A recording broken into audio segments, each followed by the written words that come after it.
about this beast here, which is the K2. And immediately you should be able to see one of the biggest advantages of this diode laser, in my opinion personally, is that that's the whole unit right there. There's no benchtop unit, there's no foot pedal. It's all compact into like a nice pen-like device. And there's a whole heap of other features for the K2, but like if you go on the website or the brochure, there's a whole heap of things that they promote, but these are the ones that I find is the most I guess clinically relevant for me after having used a different laser. And it's I guess the most breakthrough sort of achievement that I think they have done is that they have an adjustable optic fiber, meaning that you can actually change the length of the tip of the activating tip at the end. So if you've got a very, very deep margin that you want to treat, you can extend that post, whereas other lasers, they have either disposable units or prefabricated tips, and you can't alter that that length of the tip.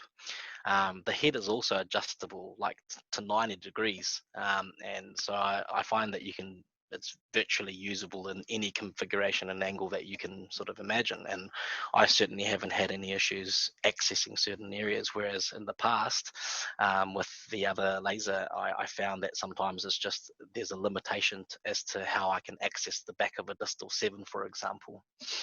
The presets have most of the settings preloaded to the most ideal settings, so that's, it's quite nice. You don't have to think too hard about it. You can just literally plug and play, and you won't be very far wrong. The gravity sensor, I find that's quite cool. It's like a design factor, so no matter which way you hold the laser, whether you're right-handed or left-handed, the writing on the LCD screen is the correct way up. So I just found that's, it's just a nice design element. And I think nowadays, in this day and age, I think when dental companies come out with products and little toys to help us with our work, I think adding that sort of touch is quite nice. The fiber cleaver is built right into the unit of the base, so you'll get to see that. I'll give you a live demonstration at the end how to use that. And from an engineering point of view, it's beyond me. I don't understand the science, but I understand that the other handheld diode lasers, it can't dissipate the heat enough, and that's why they can't compete with the power output of the K2, which is 3.5 watts for continuous modes and 6 watts at pulse modes. And so this is what I was saying before. Sorry, the picture's not so, it's a little bit pixelated, but you can see here that no matter which way you orient the device, you can clearly see the settings and the writings the correct way.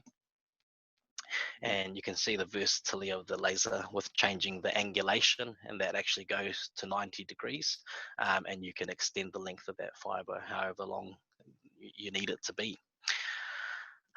So, from my experience, depending on how you use the laser, whether that's a pulse mode or continuous mode, the energy output and the speed you're moving the tip, you can get different effects. And personally, I found that you need to play around with these different factors to find what works well for you in your hands. And I found that as dentists, we're quite familiar with a contact approach, given that most of what we do involves, a handpiece and a burr touching a tooth. So we get that tactile feedback, and the laser can be used in that same way. And that's probably why, admittedly, I haven't delved into those other sort of modes that we can use the K2 lasers, just because, I'm still inexperienced in that field, but definitely contact mode is something that that comes very natural.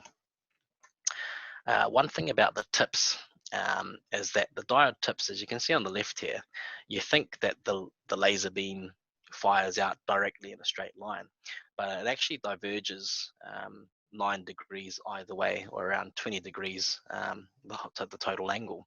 So the further we're away from the tissue, the less intense the beam gets. But when you initiate the tip, it focuses the laser beam to more like the picture on the left, into a straight line.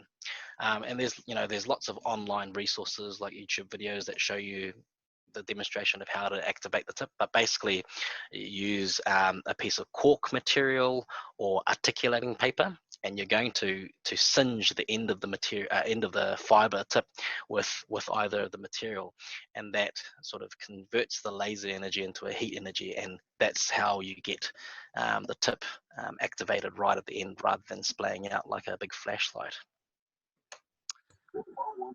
So in terms of the clinical tips or general principles you should follow for using the laser, I think the key is that you try to use short paintbrush-like strokes, and you want to be, keep moving fairly quickly. You don't want to just rest the tip in one area for a long period of time, and you want to make sure that you avoid tissue debris accumulating on the tip, because obviously if something's covering it, the laser beam isn't coming out as effectively. And if you notice that the tissue isn't cutting, it either means that you've got too much debris that might be stuck on the tip, so you need to wipe it with just a wet gauze, or you may need to even reinitiate the tip, so placing it on the cork or the articulating paper. If you start to see there's some white blanching or that black charring that we talked about before, that means you're either going too slow or your energy output is too high. So what we want to look for is, the tissue should still look moist, but have like a tanned look to it, but not, charcoal black.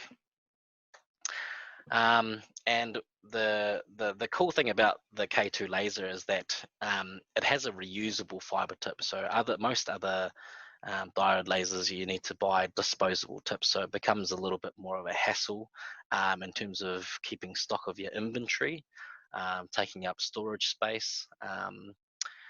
But with this, you'll find that you just need to cut off the tip periodically to make sure the optic end is working well.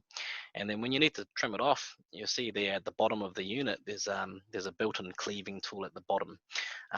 And it's important to note that that's not actually the instrument to cut your tip. You use it to make a little score on the actual fiber, like a little line, and then you break off the unwanted portion, and then you have a brand new tip. The manual's got obviously a detailed instructional diagram on how to do it, but I'll try and show you as a demonstration at the end as well. There's also a little stripping tool, which is the little tool on the right hand side that you use to remove the protective cladding around the actual fiber optic tip as you keep using it more and more. When you start using the laser, one of the things that you'll find is that when you cut tissue, it creates a smoke byproduct, and it's called a plume. It smells pretty bad. Smells like burnt tissue, and it can actually irritate your eyes and upper respiratory tract. And because of the smoke, obviously you can't see what you're doing. So it's important that you have high volume suction working very close by. So you're having your assistant work closely with you, just like as you would with the high speed handpiece to catch all the water. And another reason why it's important is that the HPV, human papillomavirus, it can actually survive the combustion and remain infective in that plume of smoke. So it's important that you have the good high volume suction next to it.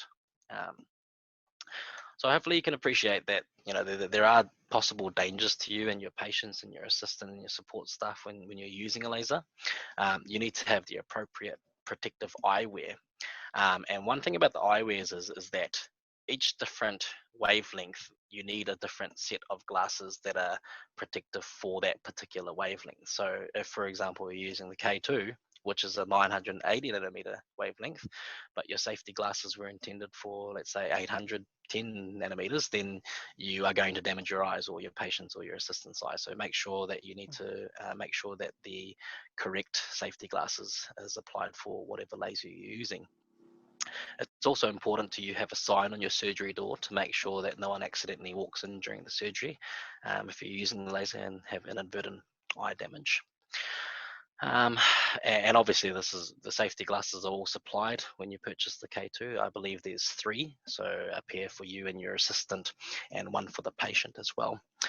One of the tips that I have is, if you have a very compliant patient, I find sometimes that I just tell them, hey, look, we're using a laser, it's damaging to your eyes, and they've already got our safety glasses on and they're happy to keep their eyes closed. That's what I have found with some of my patients, but wherever possible I do try and place the safety glasses on.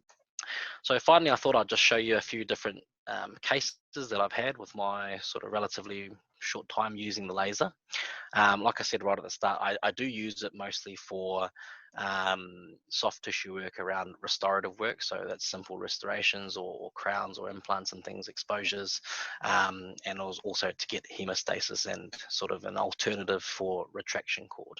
I'm still sort of tweaking my workflow. Sometimes I will take an impression with just a laser around my crown margin. Sometimes I'll do a laser to help control the hemostasis and as well as use a retraction cord. So I'm still tinkering around with what works well for me. But this is a case here. Lady had an old crown on the 2-1 that she was unhappy with the recession. Just lasered around and just tried to even up the margin, and we got a much more I guess appropriate gingival zenith and profile around there. This is a case where I show the potential of the laser. So I've lasered the mesial surface of this canine, and you can see that virtually all bleeding has stopped, and I've intentionally left the back half, and you can see how well it controls the bleeding. Yeah. This one here, deeper sort of restoration, so you can kind of imagine where the gingival line used to be, and I use the laser just to go all the way around until I expose the margin of the decay, so I can visually see where the restorations need to end. Obviously, I mean, I'm not trying to teach you how to do dentistry, but obviously an important consideration is knowing your biologic width and whether that's whether you're encroaching in that space. Fortunately, this particular case, I told her from the start that look, it's not looking so great because that probe was just going deeper and deeper before I lasered everything off. Unfortunately, this one had external resorption, and so the tooth, the endodontist claimed that we should remove it and plan for an alternative replacement there. Some more crown and bridge work. This is probably when I first started, and you can sort of see that more of that charring look. So either my technique was slightly too slow or my energy setting was a bit high. So you get that burnt look, and this is showing it more from an occlusal view.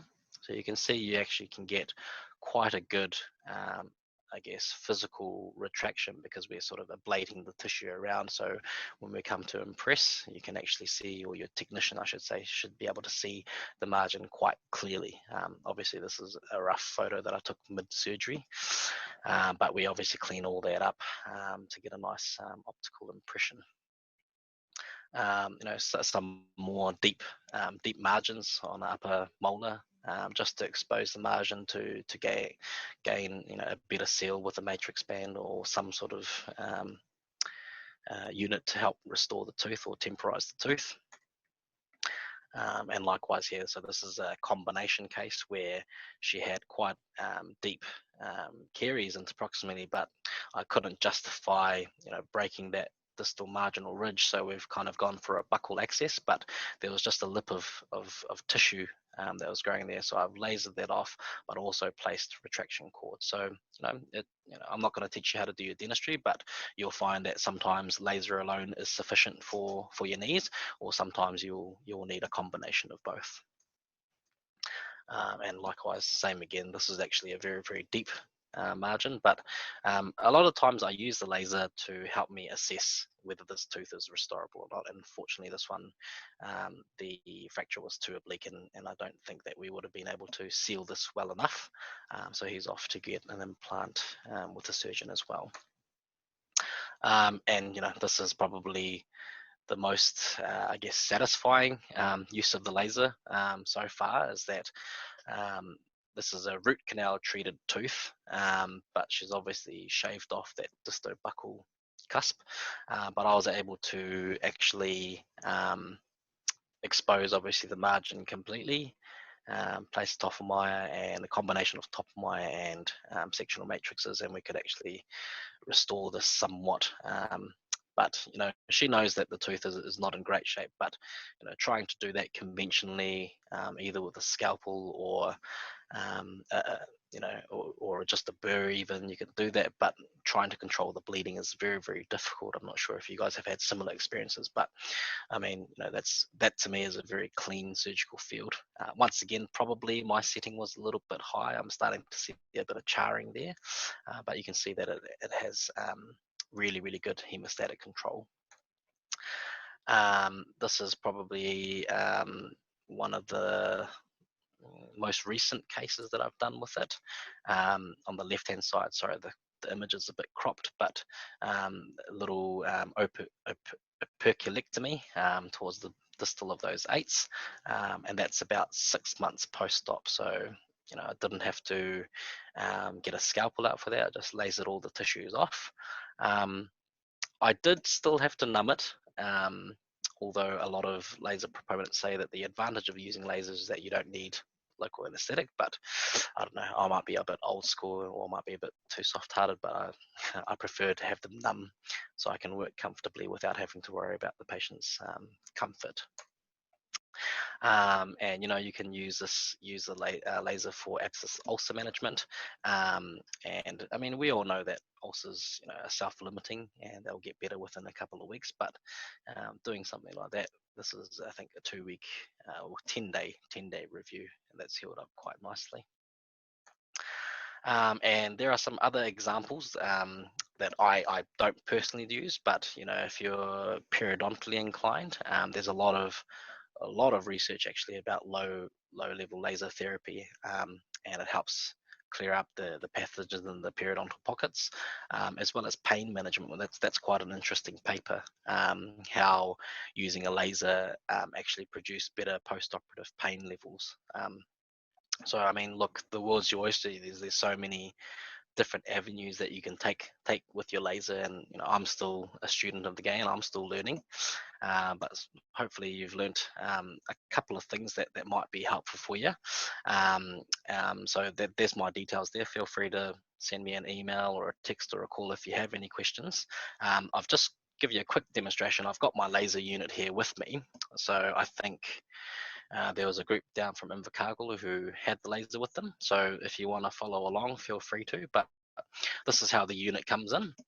Very nice, pen style. It's very, very light. There's a few things here. So obviously we've got the battery cover at the back, and we have the cleaver at the bottom. Sorry, I was a bit naughty and I've broken the battery cover, but I need to go back and talk to John about it. Just put this back in here for now. And then we've got an aluminum cap at the front, and that comes off completely.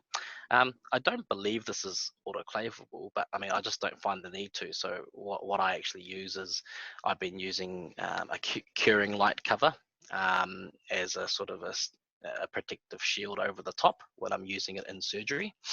But I believe, John, that there's a new little sleeve that you can put on the top to help prevent cross-contamination. But I find, curing light cover works just as well.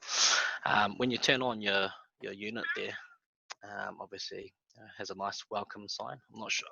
Sorry, I apologize. It's not very great trying to show this on a webinar, but when you turn it on, you'll get a prompt for a password, and I've been told that a lot of people get confused about it, but it's just a safety mechanism for most lasers, is just to prevent kids and people who shouldn't be playing with it. So the code is actually just set as 0000. So you just need to push the button that's got the dot on the back.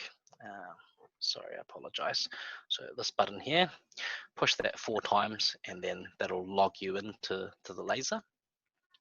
Then you come up to this screen where it says EPISO, and those stand for different modes. So you've got your endo mode, perio, implant, surgery, and other modes. I myself personally, as you saw from the case examples, I go into my surgery S mode, and I select the gingivectomy mode, and then that's our setting there, which is at 1.4 watts, and that's on manual. And that's basically how I use my laser. I haven't been brave enough to explore the other adventures, but hopefully you guys can share some feedback on how you guys are finding it. But if you cycle through, there's all the different presets there available. With the tip itself, a couple of tips.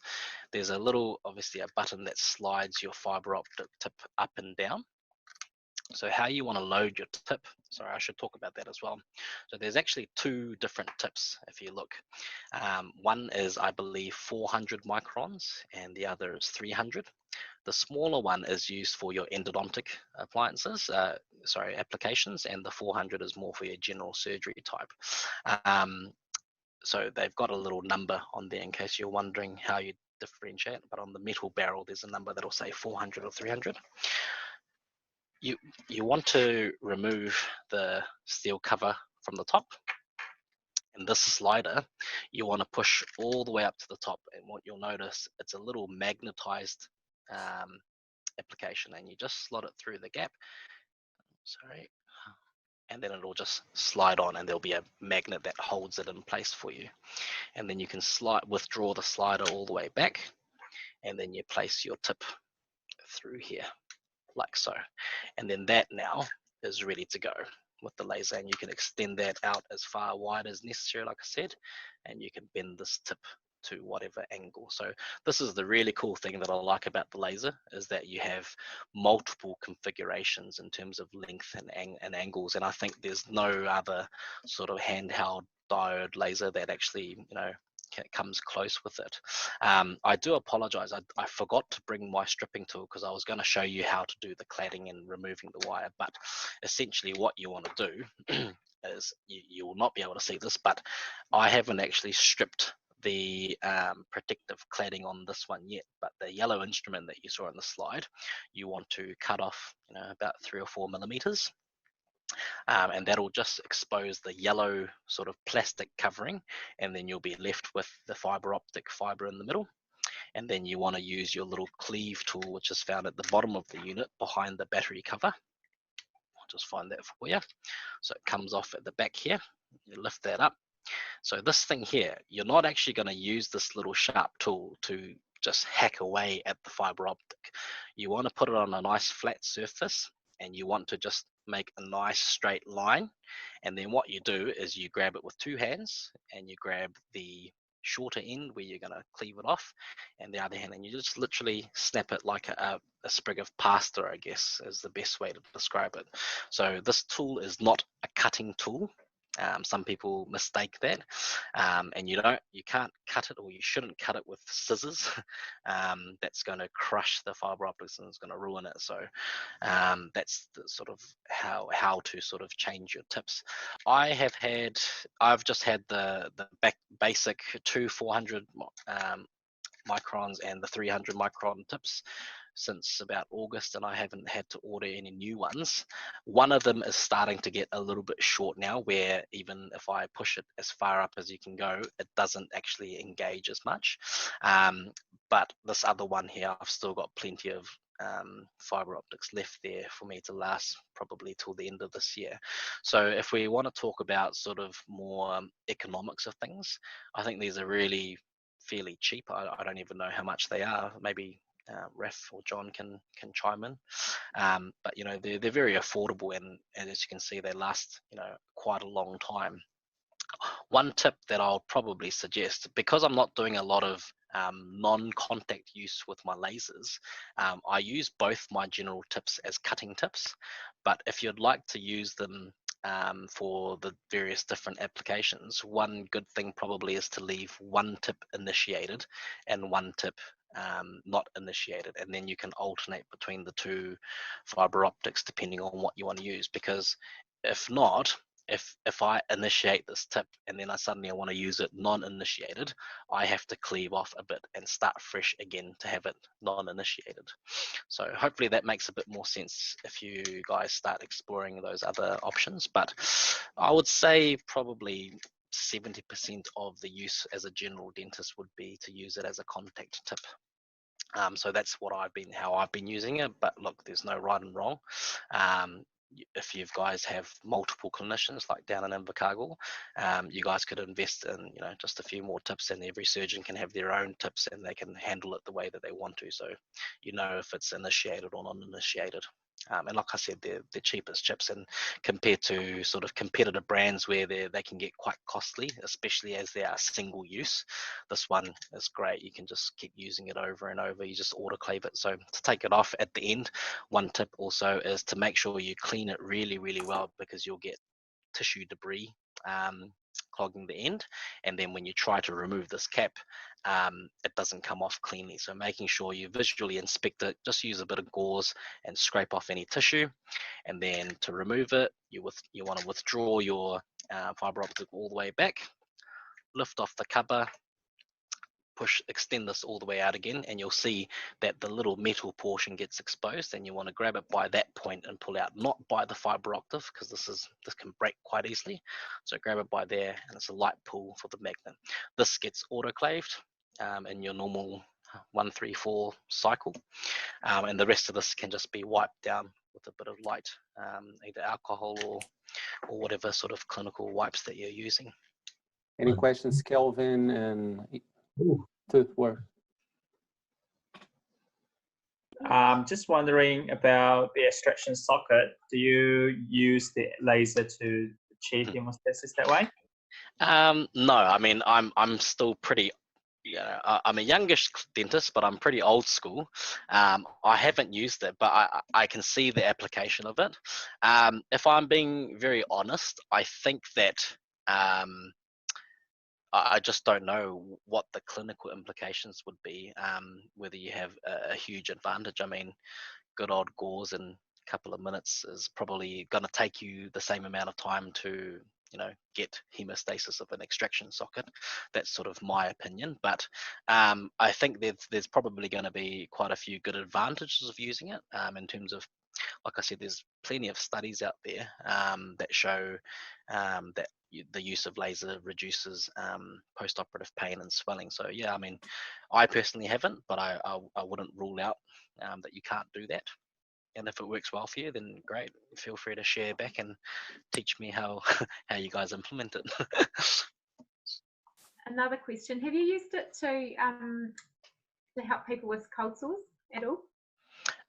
Look, I personally haven't, because like I don't work full time. I work part time, and I am mostly surgery based, but I have actually seen it at multiple different laser sort of presentations, and that yet it can be applied that way as well. And the idea is that it reduces the obviously the symptoms, but the recovery time as well. So you can use it in that same sort of non-contact method. So like I was talking about before, if you're finding that you have quite a few patients who you'd like to help with that, it might be worthwhile having a set of tips that aren't initiated, so you can use it like that. Do you mind showing me again how you got into the mode and all that stuff again? The mode? Yep. Yeah. So when you turn fire on your machine, it'll say welcome. You push the little button with the dot on the bottom there. There's an arrow key left and right and a dot. You push the dot button 4 times, and that'll get you past your PIN code, and then there'll be a little screen that says reference. Yeah.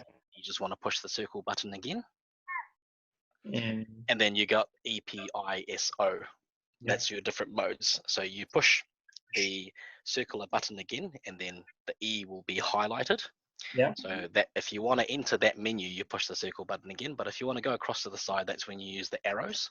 So I personally go across to S, that's my surgery. And then you push the dot, and then you've got different procedures like gingivectomy, papillectomy, incision and drainage, blah, blah, blah. And so I always go to gingivectomy. This is my go-to setting.